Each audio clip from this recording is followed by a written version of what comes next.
Cinema और किन्नर फिल्में समाज का आईना होती है। ज़्यादातर सिनेमा के विषय मूल रूप से सामाजिक सांस्कृतिक मूल्यों पर ही आधारित होते हैं। समाज की प्रचलित मान्यताओं को ही अधिकतर सिनेमा में अभिव्यक्ति मिलती है।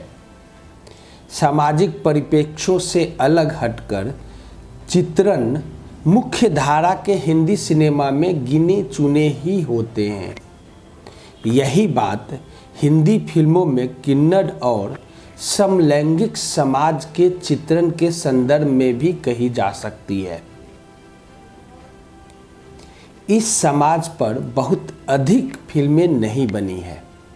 जो बनी भी है वे या तो इस समाज की हास्यात्मक अभिव्यक्ति करती है या मात्र उत्तेजक सामग्री परोसती है।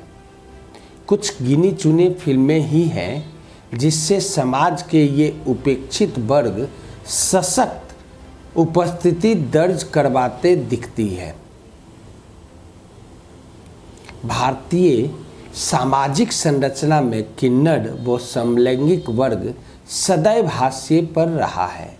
भले ही हमारे इतिहास व मिथकों में बृहन्ना और शिखंडी जैसे चरित्र विद्यमान रहे हों, सामाजिक दृष्टि से ये वर्ग उपहास व विकृति के पर्याय रहे हैं। कानूनी दृष्टि से भी इन्हें उपेक्षित रखा गया है। सार्वभौमिक रूप से अगर हम कहें तो किन्नर समाज हमारे देश में सदा उपेक्षित ही रहा है। 15 अप्रैल 2014 को सुप्रीम कोर्ट ने किन्नर वर्ग को थर्ड जेंडर के रूप में मान्यता दी है। समलैंगिक अभी भी ब्रिटिश औपनिवेश शासक की 1980 की धारा 377 को ढो रहे हैं।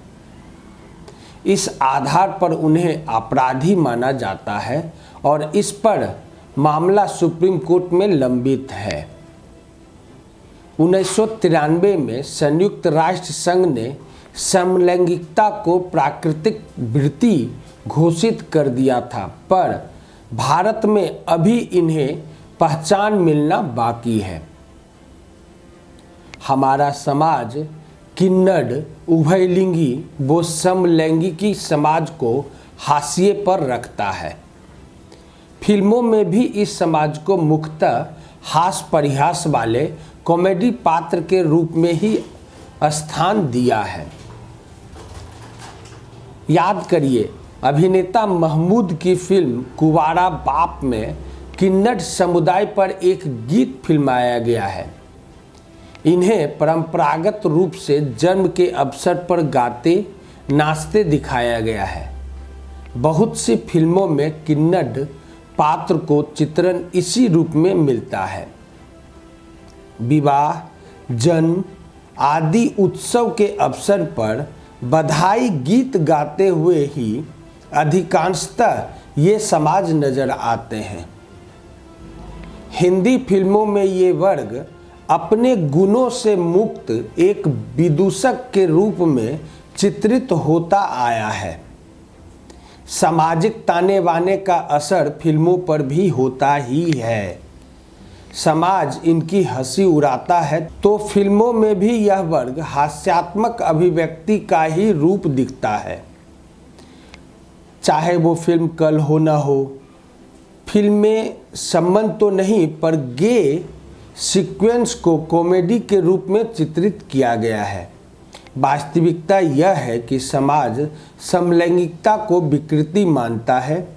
यही कारण है कि हिंदी फिल्मों में इस प्रकार के संबंध कॉमेडी रूप से दर्शाए जाते हैं।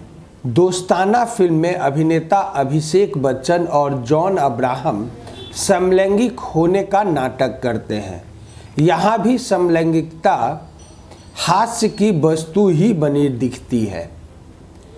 किन्नर वर्ग पर बनी फिल्म शबनम मौसी प्रमुख फिल्मों में से एक है। यह फिल्म प्रथम किन्नर विधायक शबनम के जीवन पर आधारित है। उनके संघर्ष, पीड़ा का सजीव चित्रण फिल्म में दिखता है। अभिनेता आशुतोष राणा ने शबनम मौसी का किरदार निभाया, जो कि इतिहास बना गए। किन्नड़ वर्ग पर आधारित दूसरी उल्लेखनीय फिल्म है तमन्ना। किन्नड़ टीकू वो लड़की तमन्ना की कहानी पर आधारित यह फिल्म इस समाज को नई दृष्टि से देखने की सोच देती है। टीकू अनाथ लड़की तमन्ना को पालता है।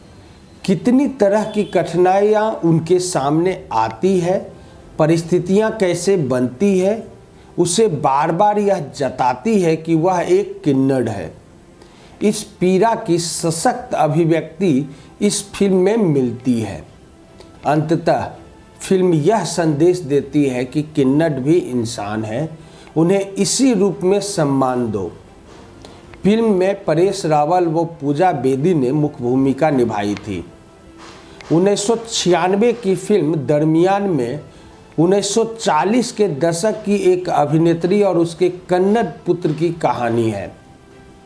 अभिनेत्री अपने पुत्र को स्वीकार नहीं करती, उसे समाज से छुपा कर रखती है। कहानी पारंपरिक सोच को ही दर्शाती है।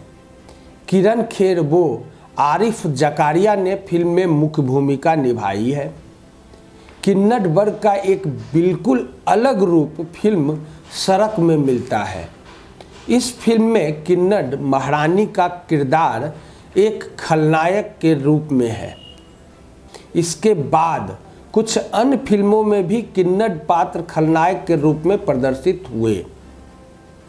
समलैंगिक संबंधों का हमारा समाज वो कानून भले मान्यता ना देता हो, पर इन संबंधों पर पिछले कुछ वर्षों में बहुत सी फिल्में बनी है। ये फिल्में बहुत सफल ना हो, लेकिन अपना दायरा तो दिखा ही देता है। इसकी एक बड़ी कमी यह है कि इसमें सहज समलैंगिक संबंध दिखाने के स्थान पर मात्र उत्तेजक विषय वस्तु को ही लिया गया है। Ragini MMS 2, I can't think state, Bombay talkies, girlfriend आदि फिल्में इसी प्रकार की है। रीमा कागजी की फिल्म हनीमून ट्रेवल्स समलैंगिक संबंधों के बारे में एक मुद्दा उठाती है। यदि किसी गे का विचार अपने सोच से विपरीत स्त्री से हो जाए तो क्या परेशानियां आती है, इन प्रश्नों को इन फिल्मों में दिखाया गया है। मधुर भंडारकर की फिल्म पेज 3 व फैशन में इन संबंधों का एक नया पक्ष प्रस्तुत किया गया था। आगे बढ़ने व सफलता पाने के लिए समलैंगिक रिश्ते बनाना फैशन और हीरोइन फिल्म में परिस्थिति बने लेस्बियन रिश्ते प्रस्तुत हुए हैं। समलैंगिक लेस्बियन रिश्तों पर सबसे उल्लेखनीय फिल्म दीपा मेहता की फायर थी। 1994 की ये फिल्म बहुत विवादित भी रही, इसे कुछ पुरस्कार भी मिले। शबाना आजमी और नंदिता दास की इस फिल्म में मुख्य भूमिका थी। पितृसत्तात्मक समाज के दबे खुटे माहौल में पीड़ित दो स्त्रियां सारे बंधन तोड़ देती है। पुरुषों से प्राप्त उपेक्षा उन्हें एक दूसरे के करीब लाती है। यहाँ महत्वपूर्ण यह है कि उनमें जन्मजात समलैंगिक वृत्ति नहीं है। परिस्थिति बस एक दूसरे से प्राप्त संवेदना उन्हें इस संबंधों के लिए प्रेरित करती है। पद्मावत फिल्म में अलाउद्दीन खिलजी वो मलिक काफूर के ऐतिहासिक समलैंगिक रिश्तों को भी दिखाया गया है। हिंदी फिल्मों में किन्नड़ वर्ग वो उभयलिंगी और समलिंगी वर्ग पर फिल्में तो बनी है, पर इस वर्गों के संघर्ष, चेतना, पीड़ा को प्रचुरता से नहीं दर्शाया गया है। इस समाज की पहचान अस्मिता को केंद्र में रखकर इसकी शिक्षा व्यवस्था, सामाजिक स्थान व स्वीकृति पर आधारित फिल्मों का निर्माण अभी शेष है। वो समय बताएगा कि अभी शेष समय में इस समाज के उत्थान हेतु इनके व्यवसाय, सामाजिक स्थान और स्वीकृति पर बेहतरीन फिल्म बनाकर समाज को जागरूक करने की भी ज़रूरत महसूस होती है और होनी भी चाहिए। अब दीजिए उमाशंकर सिंह को विदाई। आज के लिए इतना ही। अगले किसी एपिसोड में और अलग विषय के साथ आऊँगा मैं। तब तक आप हमारे फेसबुक और यूट्यूब चैनल को यूं ही लाइक और सब्सक्राइब करते रहें। नमस्कार।